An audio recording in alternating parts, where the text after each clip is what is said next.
Sandra Ugliota, soy directora y estamos en el rodaje de Arrebato.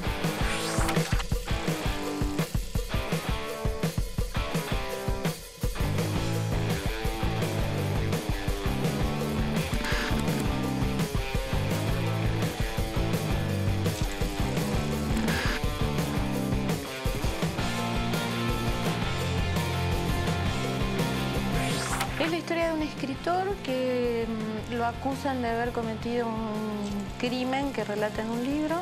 También hay como una historia que tiene un hilo policial y una parte de la historia que tiene un hilo que tiene que ver con la obsesión, los celos y la pasión. El guión es mío con la colaboración de Sebastián Rothstein y la verdad que llevó mucho tiempo de escrituras y reescrituras. Está protagonizado por Pablo Echarri, Leticia Bredici, Mónica Antonopoulos, Gustavo Garzón, Claudio Tolcachir y está Pablo Seijó también. Nos llevó mucho trabajo previo y Pablo tiene ahora como un compromiso con la película y con la historia. A partir de que empezamos el rodaje empezó como a la verdad, transformarse y a ser un personaje y como incorporar de tal manera el personaje que tiene un hilo, se lo apropió absolutamente y creo que está haciendo un trabajo hermoso. Trabajamos como 3 meses antes, trabajamos mucho de análisis, trabajamos mucho de análisis completo del guión y del proyecto, trabajamos muchos ensayos, sometimos a la historia a todas las preguntas posibles y a muchos cuestionamientos y a mucho análisis por un lado intelectual, pero también después trabajamos con mucho ensayo, ¿no? La verdad que también está muy apoyado en la actuación y tengo un grupo de actores que me da placer verlos. La verdad que me da placer verlos trabajar. Me gusta lo que veo, me siento muy bien con ellos. Hoy estamos grabando una escena que es donde, bueno, hay un personaje que tiene que ver con una investigación que él está haciendo, que es el que hace Leticia Bredici, que es un personaje que de alguna manera le vuela la cabeza al personaje de Pablo. Y este es un lugar medio turbio, donde él la encuentra por casi a la mitad de la historia. La verdad es un placer filmarla, para mí es el proyecto, la peli más, de los trabajos que hice es el que más estoy disfrutando. Todas las situaciones son complejas o tienen su nivel de complejidad. Pasan cosas, o sea, hay desde escenas de crímenes, asesinatos, hasta escenas como de una fuerte carga de sensualidad o de sexualidad, pero no explícita, sino como algo de las emociones o los sentimientos de las personas. Tenemos muchas locaciones, entonces, y cada día es como una historia. También desde el guión estaba hecho así, como que era algo... Yo tenía muchas ganas de contar cosas, de que pasaran cosas, y cada día que vengo al rodaje, la verdad que es como un cuentito distinto. Entonces me divierte. Tenemos bastante bosque de Palermo, la zona de los lagos, tenemos una universidad, la Universidad UNSAN, tenemos otra universidad de ciencias económicas, tenemos estacionamientos, tenemos calles, tenemos 2 casas, tenemos despachos de fiscales, tenemos como 20 locaciones diferentes, todas en Capital. Lo que me gustaba en esta película era como contar una historia, narrar algo y que la historia y los personajes fueran interesantes. En este momento es como lo que más me preocupa.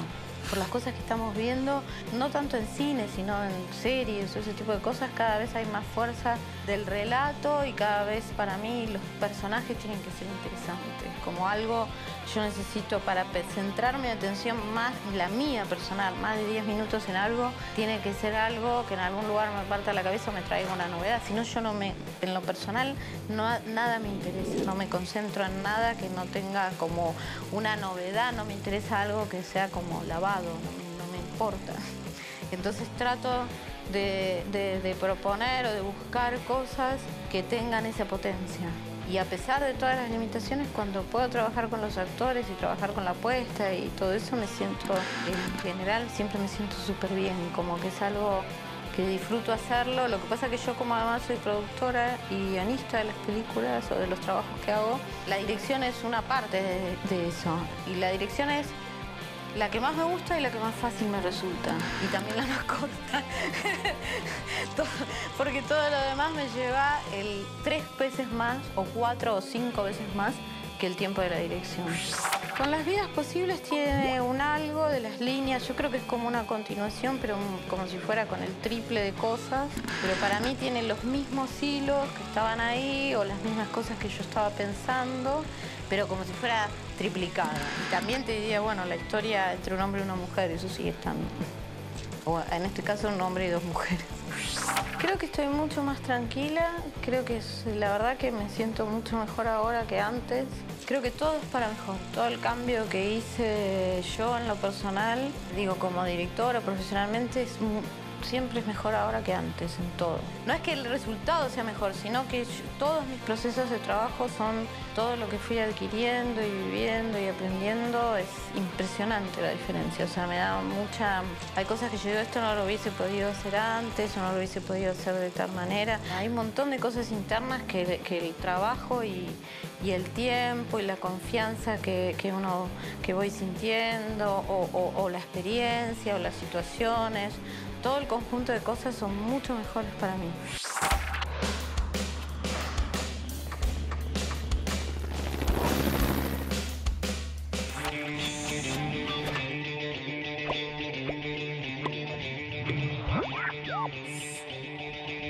Hola, soy Miguel Coban, director de Betty Boo, y esto es Directores de la DAC. ¡Corre!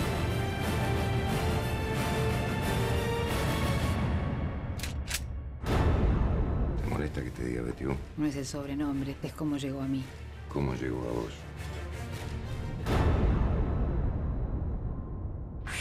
La película Betty Boo está basada en la novela homónima de Claudia Piñeiro.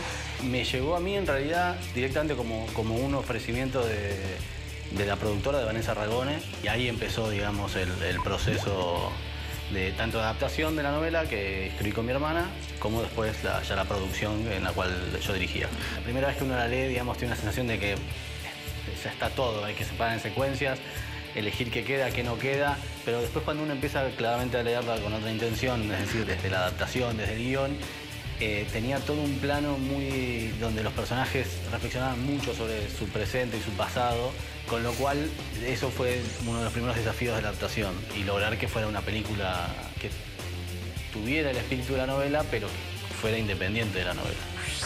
Cuando hicimos Un Retorno, por estética, como por condiciones de producción, por un montón de razones, hicimos una película muy seca, muy ascética, donde, por ejemplo, la cámara no se movía si los personajes no se movían, ¿no? O sea, y eso producía claramente una densificación de la película. Y claramente ya desde la novela Betty Boo me pedía todo lo contrario, ¿no? Digamos, en la construcción de las noticias, en cómo un hecho llega a los lectores, y a partir de eso cómo se construye una trama policial más bien clásica de género, digamos, ¿no? Y eso me parecía que era toda una especie de un combo. A mí personalmente el policial me atrae mucho, y entonces esto eran como muchos elementos que la verdad que enseguida me entusiasmaron. Bueno, la elección de los actores empezó claramente por el personaje de Betty Boo. Leyendo la novela, el deseo de todos era que fuera Mercedes Nodán, y por suerte Mercedes lo quiso hacer. Aparte de que su trabajo me parece extraordinario, trabajar con ella fue un placer. Hizo que la película fuera muy placentera de hacer. En el caso de Brena era bastante difícil, un personaje, esos personajes que a priori no parecen tan atractivos, pero que tienen que ser muy atractivos al mismo tiempo. Y la verdad que encontramos en Daniel Fanego ese equilibrio entre ese personaje que no es un ganador, que no dice nada para agradar, y sin embargo permanentemente nos sentimos identificados y queremos seguir con él, digamos, ¿no? Alberto Amán es quizás el personaje que tengo un poco más adaptado con respecto a la novela, pero creo que fue muy redituable, digamos, porque aparte de que Alberto tiene una gran presencia y tiene una forma muy sutil de cómo se engancha en las escenas, cómo está siempre presente y cómo se vincula con el resto de los personajes. La crítica influye más en el director, digamos, que en el fenómeno cinematográfico.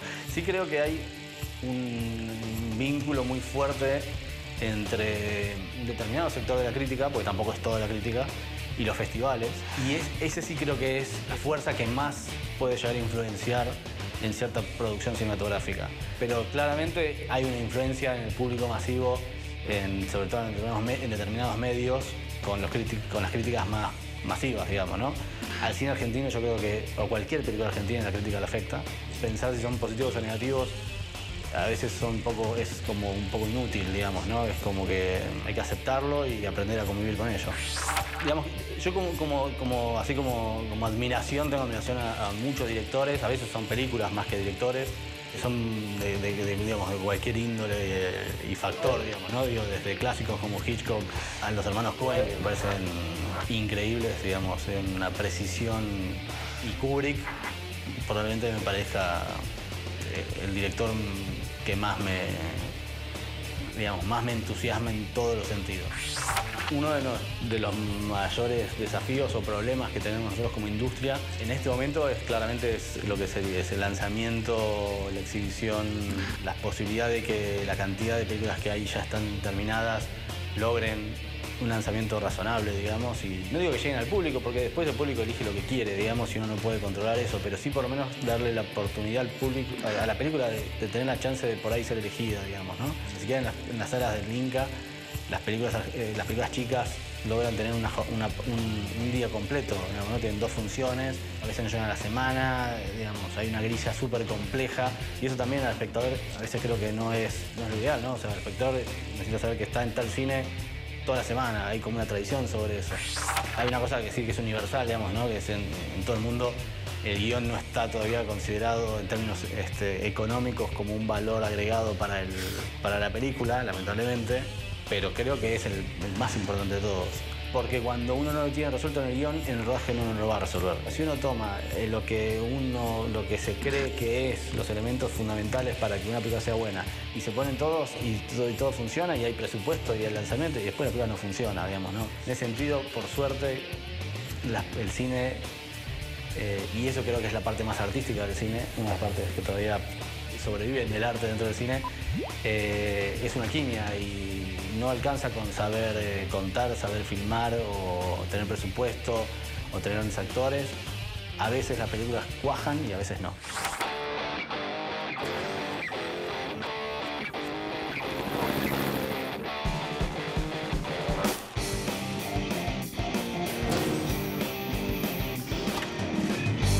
Bueno, buenos días. Soy Abel Beltrami, director de cine y productor.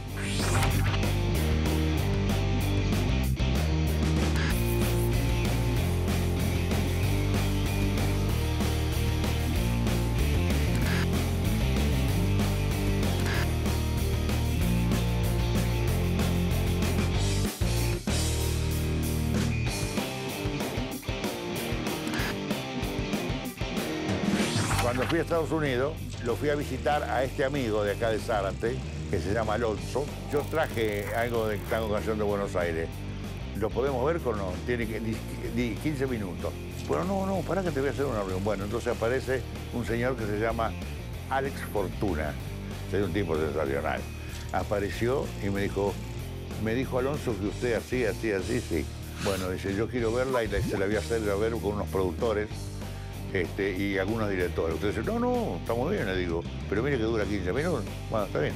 Entonces, cuando terminaron de ver la proyección, hubo un acto que se miraron todos y dijeron que ellos no sabían que primero se bailó entre hombres y después de bailarse entre hombres, se bailó entre mujeres y que es la única música con que tiene contacto sexual cuando el hombre la saca a ella para bailar, o lo que se puede producir o no dentro, digamos, de la vida de uno. Dice, a mí me parece que este proyecto es fantástico, lo tiene que terminar. Bueno, y me vine con la guitarra. Tenía un primer capítulo hecho y tenía una idea que ya había escrito otro capítulo como pero no tenía ese nombre. Entonces, como había que ponerme un número de gancho, que es el verdadero tango, pasión, amor y sexo. Salió en la charla que tuvimos, salió que había que hiciera por el segundo capítulo. Le digo, bueno, mira, yo lo voy a intentar, le digo, estoy en condiciones económicas de poder hacerlo, pero déjame que estoy escribiendo el guión.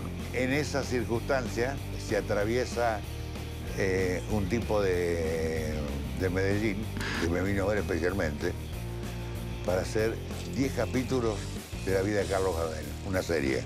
Entonces yo le digo, mira, no, yo estoy trabajando en esto, y en esto. Y además va a Gardel acá, en un lugar a donde acá está actuando Gardel en un teatro, en la película, que inclusive él filmaba allá al fondo de la calle Corriente, a donde había hecho él mismo de la plata de él, porque era un loco por el cine Gardel, los galpones, y ahí él, con eso, hace la actuación. Entonces está puesta muy especialmente eso porque es un material que yo conseguí de un amigo de Gardel que ya falleció, que no lo tenía nadie. Entonces, bueno, le digo, voy a terminar este capítulo, pues tiene una hora 10.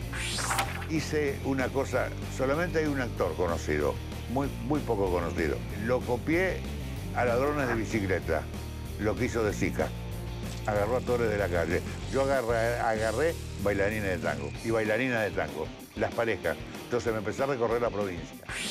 Este segundo capítulo que ya está cerrado, y para comenzar el tercero, Patotero Sentimental, el rey del bailongo. Acá se muestra la dureza y el comportamiento de lo que significaba en el año 1901 y 1902, cuando fue la época más brava del tango y de los malevos y de los compadritos. Tiene una transición todo, porque cuando aparece la política, los tipos, los compadritos, ya estaba creciendo un poco el país, pero empezó a cambiar los códigos. Entonces, ¿qué hago? ¿Qué pasa? Los políticos de antes, no es cierto que son históricos, los puedo nombrar, pero que son históricos, como de la Torre, o un montón de tipos, lo usaban como caudillo y para rajar a los tipos, no, ¿a qué venía vos? No votás, tomátela. Bueno, lo usaban para eso, sino para dar una salípala a todo eso.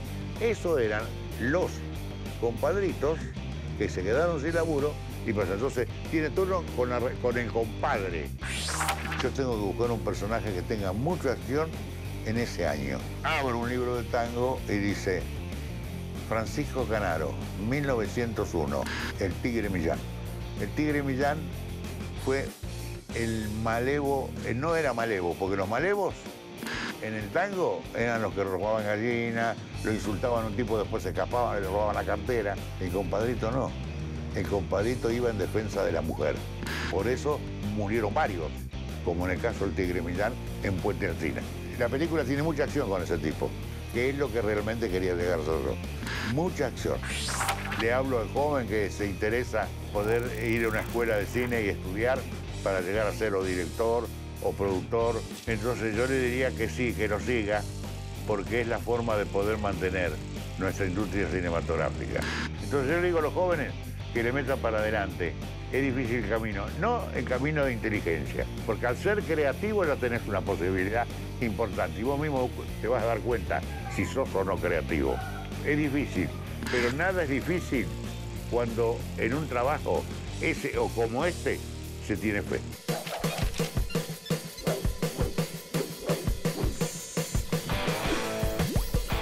Hola, soy Juan Baldana, director de Lo del Suelo. Bienvenidos a este día de rodaje.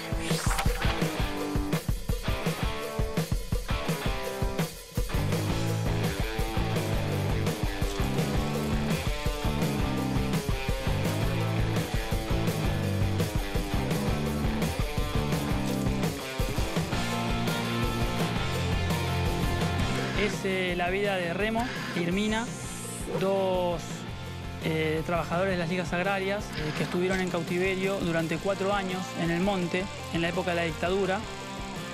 Y la película retrata parte de esos años en donde resistieron y bueno, fue un momento muy difícil para ellos. Es un hecho real. El guión tiene una adaptación bastante libre. De hecho, estoy incluyendo el presente, en donde ellos hoy tienen una granja biodinámica en Santa Fe.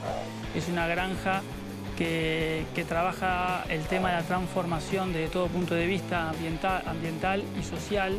Hoy pregonan por un nuevo estilo de vida que tiene que ver con el cambio climático y demás. Y ese monte tuvo muchísimo que ver con eso. Entonces, de alguna manera, lo interesante para mí es que se planteaba en ese entonces una lucha contra el poder, con todo lo que nosotros sabemos, con todo lo que significaba.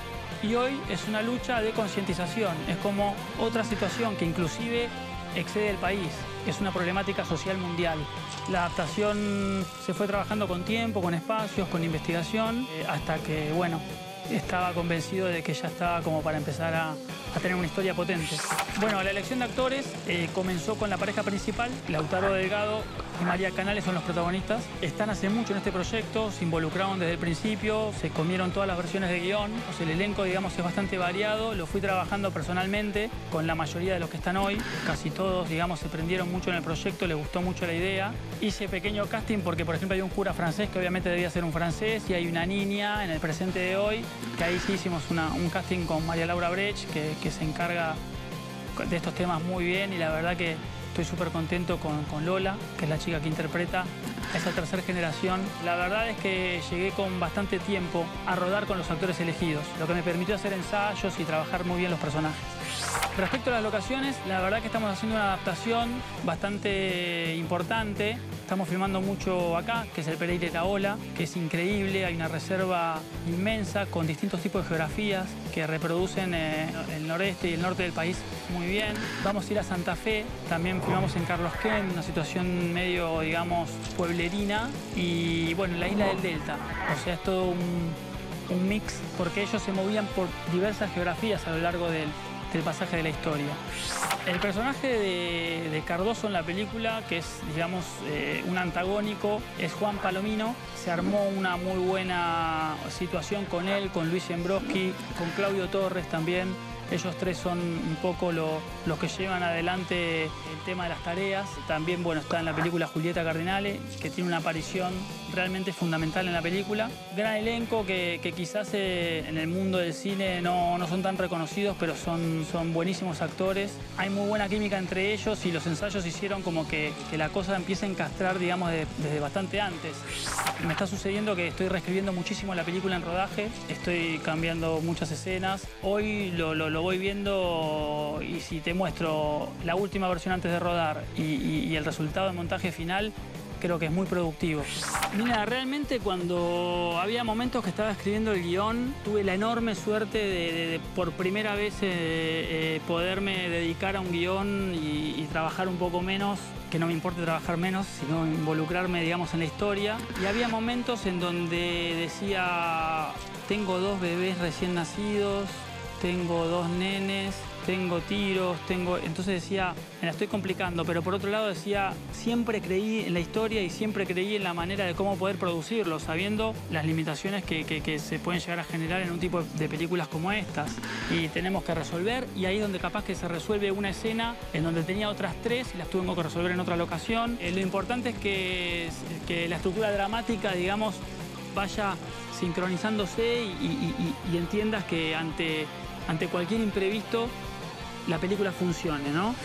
Se está montando la película en paralelo un poco, porque obviamente a mí me encantaría tener muchas más semanas de rodaje, pero tengo un tiempo limitado de rodaje que me sirve, pero tengo que estar muy atento y muy concentrado para hacer esas situaciones.